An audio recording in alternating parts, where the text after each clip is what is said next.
का जावं काय ठरलंय? नाही आम्ही जाणार नाही. मराठी पंचायत पक्षाच्या नेत्याच्या सभेला जाणार नाही ना प्रचाराला जाणार जातील. मुंबई बैठकीच्या माध्यमातून तुम्ही विधानसभा निवडणुकीसाठी कानून घेत आहे जनमताचा आणि उमेदवार द्यायचं किंवा नाही हे या मुंबई बैठकीच्या नंतर ठरणार हे बाबा असं काही नाही. माणूस घेत नाही काय करत नाही.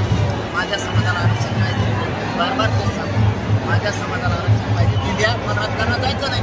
माझ्या समाजालाही जायचं नाही. आता देवेंद्र फडणवीस हे आमदार सांगतो दरबारचे आनंदीन आमदार आपल्याला पाच त्याच्या माध्यमातून आता कार्यकर्त्याला सुरुवात केली.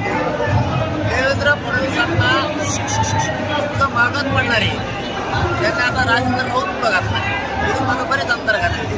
आता तो महिन्याला पाडणारे भांडणं लावणारे आणि तो सभा उधळणारे मराठी त्याला माहीतच नाही.